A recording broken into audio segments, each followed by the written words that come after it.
I'd like to focus my question first on Mr. Jansa. Your opening remarks focused on standards and rules, regulations being economic infrastructure, a foundation upon which we build everything. Senator Wu asked Minister Freeland about the growing importance of standards, particularly in the context of maintaining momentum in interprovincial trade over time in many of these projects. Could you just explain a bit further how sovereignty is not just about territorial control, resource development, but also about owning the governing foundation, the governance of our economy, and making sure that it has resilience and agility over time as everything changes around us? Then I would like you, if you could, just to give us some sense of how this process has been used in other jurisdictions to create, to bring jurisdictions together and coordinate their focus of their efforts to build momentum over time. Thanks. Thank you for your question.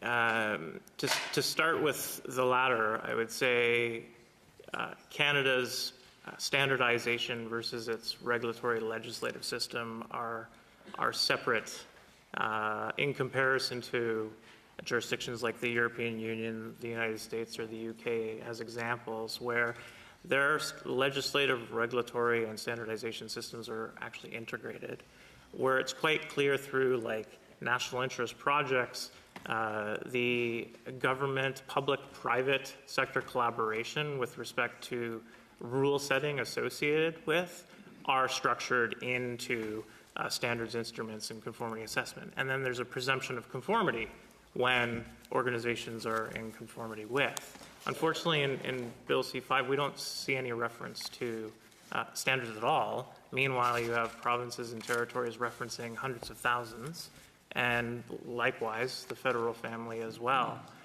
So to have legislation where the underpinnings of any economy is based on standards, to which we see time and time again references to different versions of standards incorporated in regulation across this country, you're not going to end up in a scenario where you have the seamless flow of people and or goods or services as a result.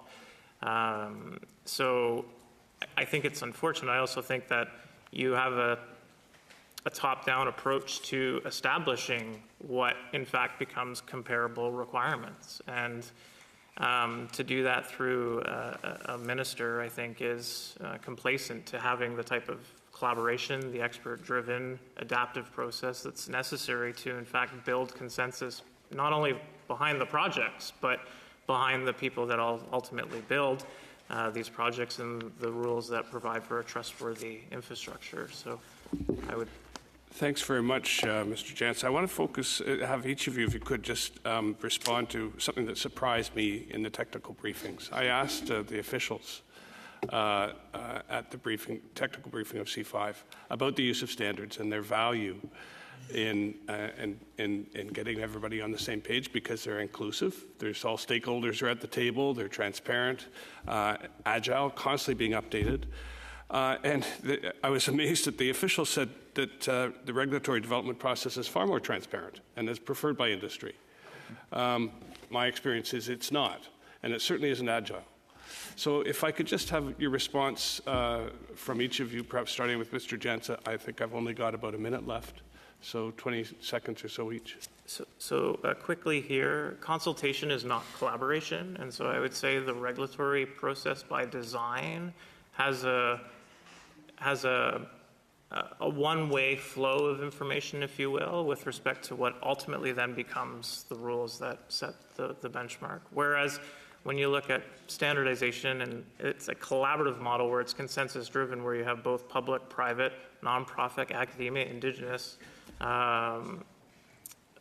individuals all around that table, building to a common objective. So I think as much as our systems are kind of separate in comparison to other parts of the world, I would say we're not actually leveraging an expert-driven approach to these kinds of discussions.